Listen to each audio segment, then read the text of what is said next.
नमस्कार, day to day news Bharat देख रहे हैं आप। मैं हूं आपके साथ पूनम। हमारा चैनल आपसे वादा करता है कि हम निष्पक्ष तरीके से पत्रकारिता करेंगे। हमारा कोई भी पत्रकार किसी से कोई उपहार या फिर विज्ञापन को स्वीकार नहीं करेगा। फील्ड में किसी को ब्लैकमेल भी नहीं करेगा। समाज के दबे कुचले लोगों की हम आवाज बनेंगे और ऐसे किसी भी व्यक्ति की खबर को हम नहीं चलाएंगे जो कि भोले भाले लोगों को ठगने का प्रयास करते हैं या फिर पाखंड फैलाते हैं। Day to day news Bharat आपसे ये वादा करता है कि हम लोकतंत्र के चौथे स्तंभ को मजबूत करने का प्रयास करेंगे।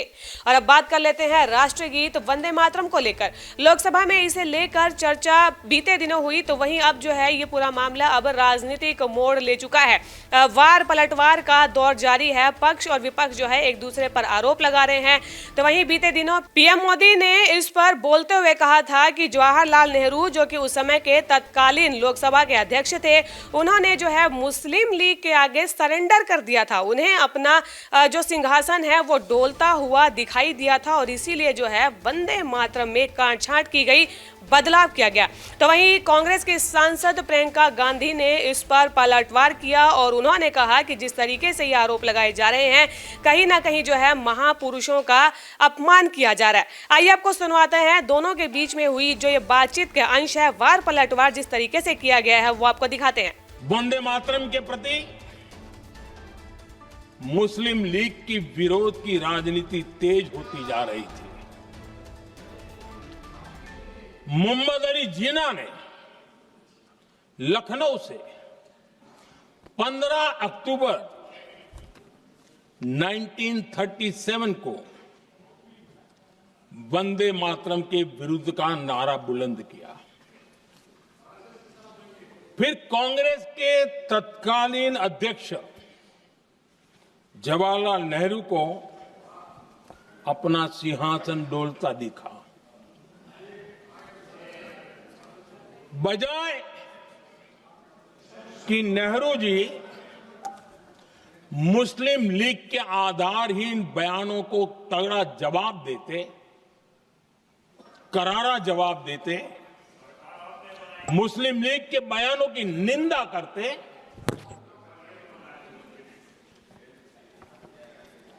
और वंदे मातरम के प्रति खुद की भी और कांग्रेस पार्टी की भी निष्ठा को प्रकट करते हैं। लेकिन उल्टा हुआ। वो ऐसा क्यों कर रहे वो तो पूछा ही नहीं, न जाना। लेकिन उन्होंने वंदे मातरम की ही पड़ताल शुरू कर दी। जिन्ना के विरोध के 5 दिन बाद ही 20 अक्टूबर को नेहरू जी ने नेताजी सुभाष बाबू को चिट्ठी लिखी। उस चिट्ठी में जिन्ना की भावना से नेहरू जी अपनी सहमति जताते हुए कि वंदे मातरम की, ये जो उन्होंने सुभाष बाबू को लिखा है, वंदे मातरम की आनंद मठ वाली पृष्ठभूमि मुसलमानों को इरिटेट कर सकती है। मैं नेहरू जी का कोट पढ़ता हूं। नेहरू जी कहते हैं, मैंने वंदे मातरम गीत का बैकग्राउंड पढ़ा है।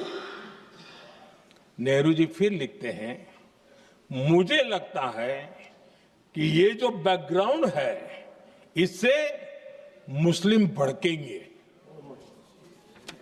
साथियों,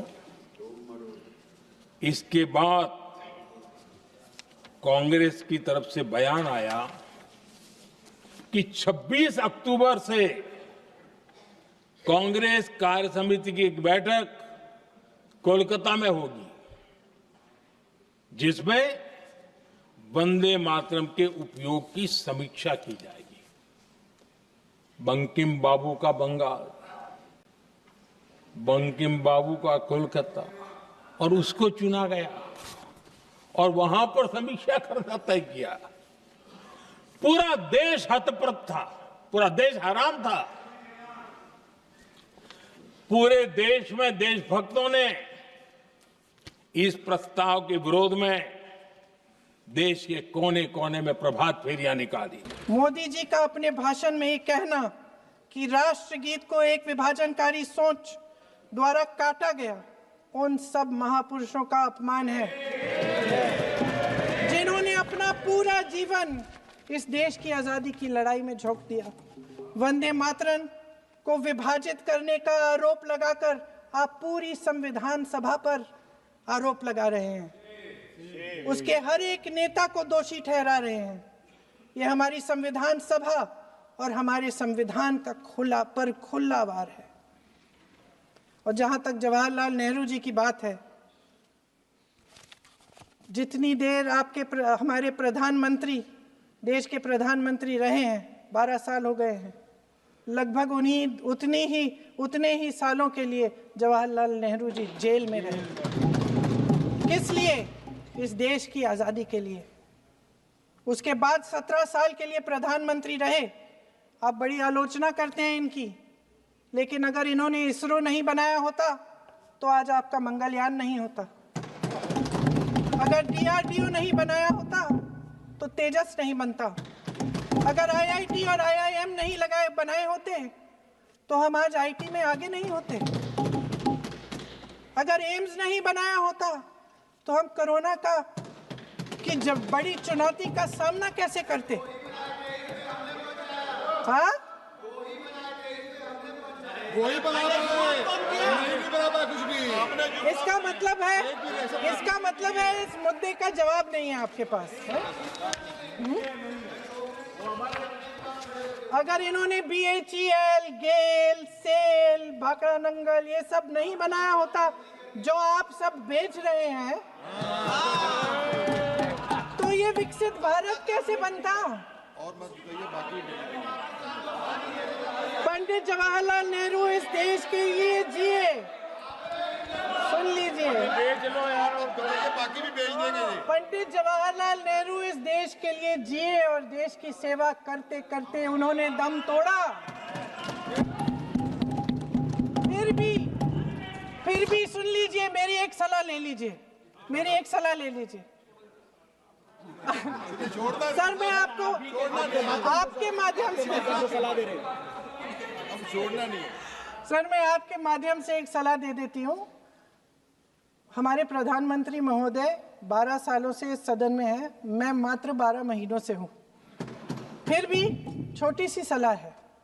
उन्होंने अभी हाल ही में चुनाव था, कुछ महीनों पहले उन्होंने एक सूची निकाली थी कि विपक्षी दलों ने और विपक्ष के नेताओं ने कितने अपमान किए हैं इनके, और उसमें शायद 90-99 ऐसे उन्होंने अपमानों की सूची बनाई थी। तो मैं उनको एक छोटी सलाह देना चाहती हूँ कि नेहरू जी से जितनी भी शिकायतें हैं, जितनी भी गलतियाँ उन्होंने की आपके जहन में, जितनी भी गालियाँ देनी है, जितना भी अपमान करना है, उसकी भी एक सूची बना दीजिए। नहीं, बात खत्म नहीं है।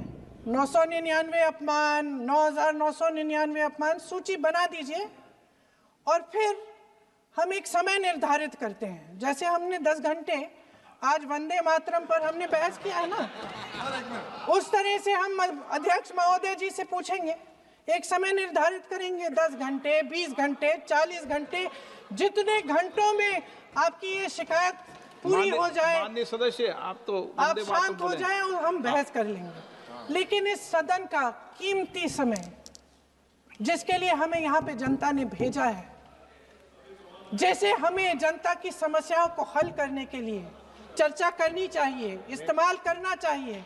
देखिए, भाजपा चाहे बेशक ही इसे राष्ट्रहित में कह रही हो, लेकिन विपक्ष जो है इसे पूरी तरीके से ये कह रहा है कि भाजपा जो है बंगाल के चुनाव को देखते हुए राजनीति कर रही है। विपक्ष का आरोप है कि जबरदस्ती जो है भाजपा राष्ट्रीय गीत का बहाना, उसकी आड़ लेकर जो है एक राजनीतिक माहौल क्रिएट करना चाहती है और लोगों पर जो है वंदे मातरम को थोपना चाहती है। आप लोगों की इस पर क्या राय है कि कौन इस पर राजनीति कर रहा है, सत्ता पक्ष या फिर विपक्ष? आप हमें कमेंट कर जरूर बताएं और राजनीति से जुड़ी ऐसी ही खबरों को देखने के लिए day to day news Bharat को लाइक, शेयर और सब्सक्राइब करना बिल्कुल भी ना भूलें। नमस्कार।